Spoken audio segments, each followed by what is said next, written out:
잘 오셨습니다. 우리가 계속해서 새벽을 통해서도 사사기를 보고 있는데요. 그 사사기 내용 중에 우리가 너무나 잘 알고 있는 기드온에 대한 내용이 이번 주 본문이었습니다. 알고 계시죠? 그래서 아이러니하게도 제가 이 본문을 똑같이 월요일 날 설교를 했는데요. 그 외에 300명이 왜 이렇게 구성이 되어지는지에 대해서 여러분들과 나누고 싶어서 다시 사사기를 통해서 은혜를 나누고자 합니다. 하나님의 계획을 여룻바알, 기드온이라는 사람을 통해서 이루기를 원하셨습니다. 원래 이름은 기드온이죠. 그런데 하나님이 기드온을 여룻바알이라는 이름으로 바꾸어 주셨습니다.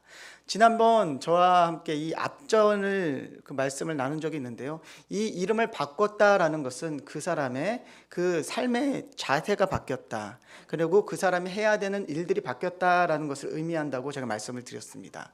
마치 여러분들에게 각각의 이름이 있는 것처럼 그렇게 이름이 있지만 교회 와서는 성도라는 이름으로 불리는 것 같은 그런 맥락으로 제가 설명한 적이 있습니다. 여룻바알이라고 말씀하시는 말씀은 이제 기드온이 하나님을 향하여 그의 소명과 사명을 감당한다라는 것을 의미하는 겁니다. 그래서 전쟁을 시작하기 전에 사사기 저자는 기드온을 일부러 여룻바알, 그러니까 소명을 가진 이름으로 이 말씀을 시작하고 있다라는 것이죠. 그렇게 하나님은 여룻바알 기드온에게 전쟁을 할 것을 명령하셨습니다. 그리고요, 그가 많은 군사를 모을 수 있을 정도로 시간을 벌어 주셨습니다. 온 지면에 이슬을 내리면서 그 지면이 이슬로 인해서 진흙이 되면서 미디안의 군사들이 움직이지 못하도록 하나님께서 시간을 벌어 주셨죠.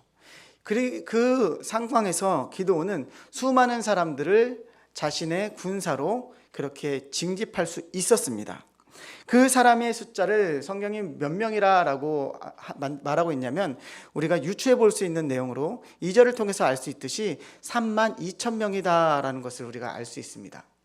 32,000명이 모였습니다. 그런데요, 32,000명은 군인이 아니었다는 것을 우리가 기억할 필요가 있습니다. 왜냐하면 이스라엘은 그 전까지 전쟁을 경험해 보지 못했기 때문입니다. 이들은 농부였고 상인이었고 목자였습니다.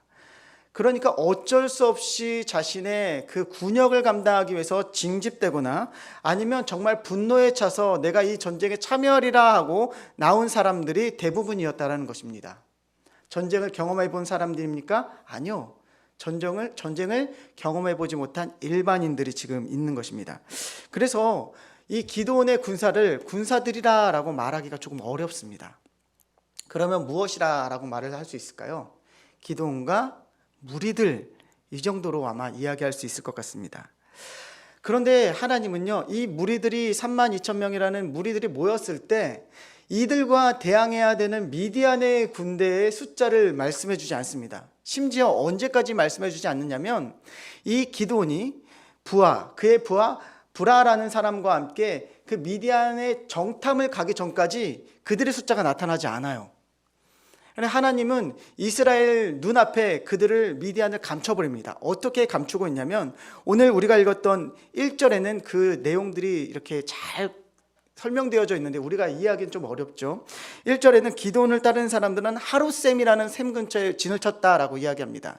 그리고 미디안 진영은 그들의 북쪽 모레산 앞 골짜기에 있었더라라고 이야기하는데요.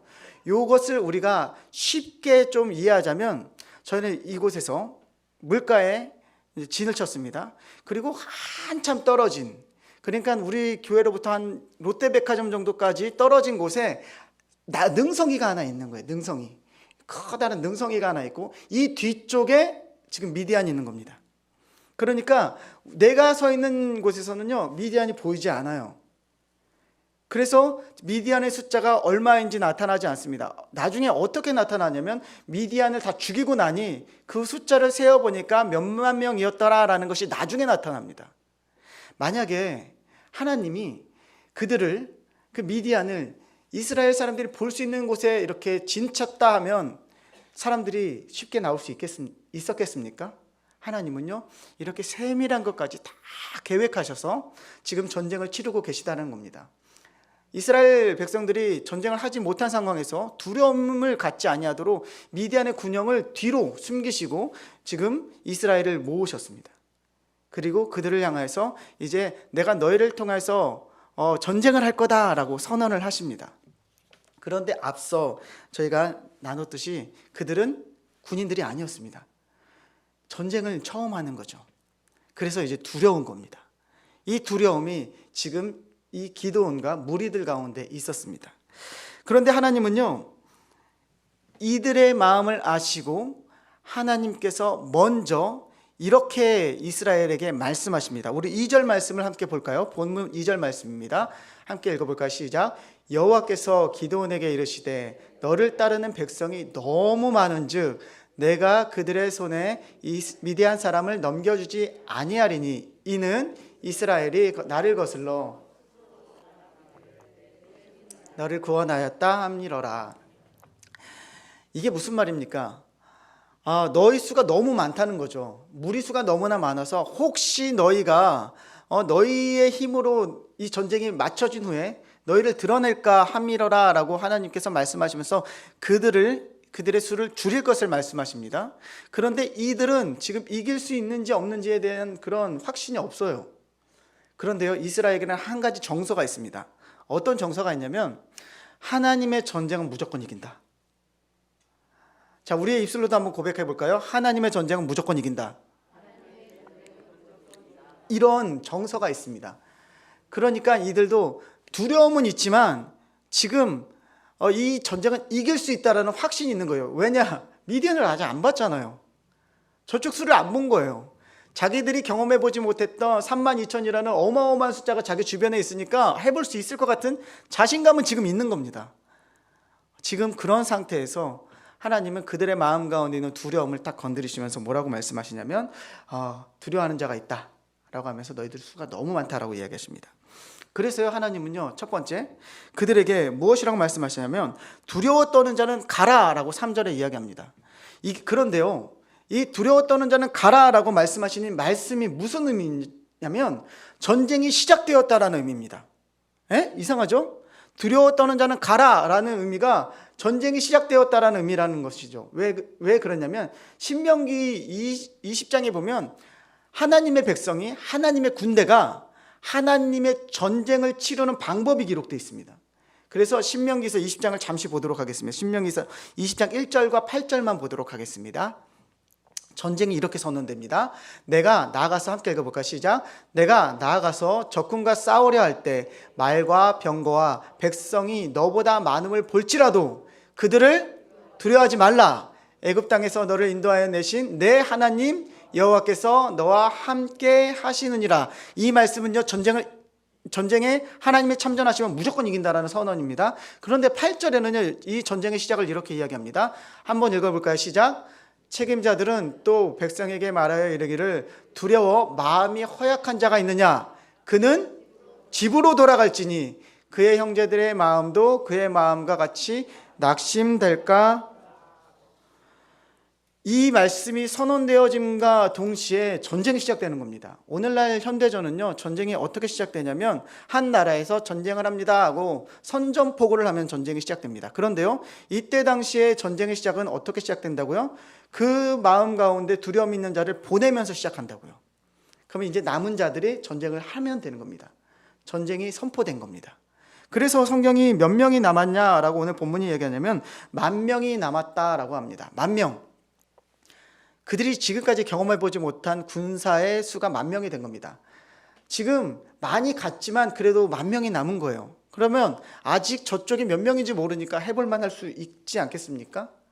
그래서 이제 전쟁이 시작됐습니다. 그런데요, 하나님은 그들 또한 많다고 말씀하십니다.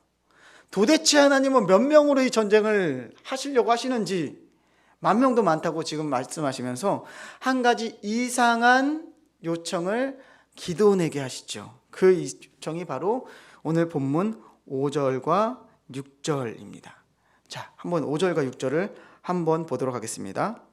하나님이 이 기드온에게 이런 요청을 하십니다. 함께 읽어볼까요? 이에 백성을 인도하여 물가에 내림에 여호와께서 기드온에게 이르시되 누구든지 개가 핥는 것 같이 혀로 물을 핥는 자는 너로 따로 세우고 누구든지 무릎을 꿇고 마시는 자들도 그와 같이 하라 하시매 손으로 움켜 입에 대고 핥는 자의 수는 300명이요 그 외 백성은 다 무릎을 꿇고 마신지라. 하나님이 갑자기 저들에게 물을 마시라게 하라라고 이야기합니다. 그리고 그들을 통해서 이 사람은 아니야, 이 사람도 아니야, 이 사람이야 하면서 하나님이 하나님의 군대를 구별하셨는데 그 수가 300명이다 라고 이야기하고 있습니다. 이게 무슨 의미일까요? 하나님은 지금 이 300명으로 하나님의 그 구원의 역사를 시작한다는 것인데, 이 하나님이 300명을 따로 이렇게 구별하셨을 때 300명의 의미가 있었을까요? 없었습니다. 아무리 찾아도 300명의 의미는 없어요. 그런데 하나님이 이들을 구별하셨던 이유를 우리가 마지막에 읽었을 때 무릎을 꿇지 않았다라는 공통점으로 이들을 표현하십니다. 다시 말해서 300명은요 무릎을 꿇지 않았다라는 거예요. 그런데 왜 이 무릎을 꿇지 않은 것이 중요한가? 자, 이때 당시에 환경이 이렇습니다. 전쟁은요 항상 이스라엘의 건기에 시작됩니다. 건기. 그러니까요 이스라엘의 건기는요 비가 한 방울도 내리지 않습니다. 그리고 이스라엘의 건기 때 최고 온도가요, 제가 경험했을 때, 제가 이스라엘을 방문했을 때는 최고 온도가 50도였어요. 50도. 정말 죽을 것 같이 뜨겁습니다. 그런 가운데서 지금 이제 군인들이요 멈춰서 있는 거예요. 10,000명이라는 사람들이 멈춰서 있습니다. 얼마나 힘들고 목이 말랐을까요? 그런데 우리가 1절에서 보았듯이 이들의 진친 곳이 어디라고요? 하롯셈이라는 곳이에요. 하롯셈. 이 하롯셈은요 그 크기가 어마어마하게 큽니다. 그러니까 수영장으로 쓸 수 있을 만큼 커다란 샘이고요, 이 샘은요 사시사철 마르지가 않아요. 그리고 그곳에서는 시원한 광천수가 흘러나릅니다. 그래서 오늘날 이스라엘에서는 이 하롯셈을 무엇으로 쓰고 있냐면요 야외 수영장으로 쓰고 있어요. 오늘날도 쓰고 있어요. 그러니까 10,000명이 이 물을 마시고 전쟁을 치르기에는 부족함이 없는 정말 시원한 광천수죠. 자, 지금 전쟁을 하려고 긴장 가운데 있는데 땀도 막 나고 너무 더운데 갑자기 기드온이 이야기합니다. 야, 물 마셔. 얼마나 달았을까요? 얼마나 듣고 싶은 말이었을까요? 그때 수많은 사람들이 막 달려가서 물을 마십니다. 가장 목마른 사람들은 어떻게 마셨냐? 바로 개가, 그러니까 동물이 물을 마시는 것처럼 고개를 쳐박고 그렇게 시원하게 이 광천수를 막 들이키는 겁니다. 어떤 사람들은 어떻게 해요? 그래도 나는 좀 품위가 있지, 앉아서 손으로 물을 떠서 입으로 마십니다. 그런데 이상하죠? 어떤 사람들은요 서서 손으로 이렇게 움켜서 이렇게 마시는 거예요. 이유가 있습니다. 하롯셈은요 사시사철 물이 항상 있다라고 그랬죠. 그래서 이 하롯셈 옆에는요 수많은 식물들이 이렇게 번성을 하게 됩니다. 그 중에서 가장 많이 번성한 것이 갈대인데요. 갈대. 그런데 이 갈대가 우리나라 갈대가 아니에요. 이 갈대는요 우리나라의 대나무 같은 그런 크기로 자라는 갈대입니다. 그래서 성경에서 이사야서나 열왕기서에서는요 갈대를 지팡이라고 이야기하고 갈대 지팡이를 애굽이다라고 이야기하죠. 이 갈대는요 지팡이로 쓸 수 있을 만큼 이렇게 굵게 자라는 그런 갈대입니다. 그게 이렇게 군락을 이루면 정말로 뭐 평야처럼 이렇게 보입니다. 그런데 크기가 일반 남자의 키 정도 자라요. 우자라는 것은 그보다 많이 자라는 것이죠. 그렇기 때문에 서서 있다라는 것은요 그 우자란 갈대 너머를 보고 있다라는 의미가 되는 겁니다. 그리고 이 사람들은요 지금 서서 그 우자란 것에서 감시를 하면서 지금 물을 마시고 있는 상황이죠. 그런 사람들을 하나님이 특별히 구별하셨다는 겁니다. 그 사람들의 수가 몇 명이라고요? 300명. 그렇다면 이 300명은 하나님이 왜 특별하게 이렇게 구별하셨을까? 앞서 말씀드렸듯이 이렇게 경계를 하는 모습 때문입니다. 그러면 이 사람들은 어디서부터 왔을까요? 이 사람들의 출신을 먼저 알아볼 수 있기를 원하는데요. 사사기서 7장 23절은요 이들의 출신이 나와 있습니다. 함께 읽어볼까요? 사사기서 7장 23절인데요. 함께 읽어볼까요? 시작. 부름을 받고 미디안을 추격하였더라. 이 이스라엘 사람들은 어디서부터요? 납달리, 아셀, 므낫세. 그러니까요, 어떠한 혈육적인 거나 문화적인 공통점이 없다라는 겁니다.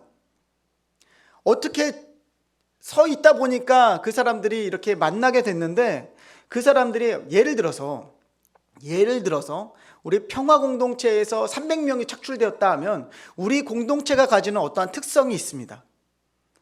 이 공동체는 물을 마실 때 무조건 서서 마시는 공동체인 거예요. 거기는 어떤 공동체는요, 무조건 손을 씻고 앉아서 먹어야 돼요. 이런 문화적인 배경이 있어요.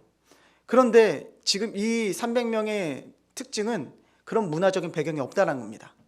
그러니까 여기저기서 모인 거예요. 그런 특징을 가지고 있는데요. 그렇다면 이 사람들의 키와 몸무게와 나이가 같았을까요? 아니요, 다 달랐어요. 모두 다 다르고 고르게 분포된 사람들을 지금 하나님께서 따로 모으셨습니다. 그렇다면 왜 이 사람들은 특별히 서서 물을 마시는 습성을 가지게 되었을까요? 이 사람들은 따로 어떤 훈련을 받았을까요? 아니면 하나님이 꿈에 나타나서 훈련을 시켰을까요? 아니죠. 이들의 습성이 왜 이렇게 나타났을까를 유추해 볼 수 있는 말씀이 있는데요. 바로 하나님이 처음 기드온을 부르셨을 때 그 모습입니다. 사사기서 6장 11절은 기드온의 등장을 기드온을 이렇게 표현을 하는데요. 우리 기드온을 한번 볼까요? 6장 11절 시작. 여호와의 사자가 아비에셀 사람 요아스에게 속한 오브라에 이르러 상수리 나무 아래 앉은지라. 마침 요아스의 아들 기드온이 미디안 사람에게 알리지 아니하려 하여 밀을 포도주 틀에서, 이게 무슨 말이죠? 포도주 틀은요, 이렇게 높은 곳에서 아래로 집이 내려가는 습성을 이용해야 하기 때문에 높은 곳에 있습니다. 그래서 그곳에서 서서 밀을 밑에다 깔고 발로 이렇게 누르면서 이렇게 보고 있는 거예요. 뭘 보고 있는 거죠? 미디안이 오나 안 오나 망을 보는 겁니다. 이 사람들은요, 이러한 삶에서의 훈련이 이미 되어 있었던 사람들이에요. 그러니까 이미 이들은 삶에서 미디안이 오는지 안 오는지를 그것이 배어 있는 사람들, 이런 사람들로 우리가 유추해 볼 수 있습니다.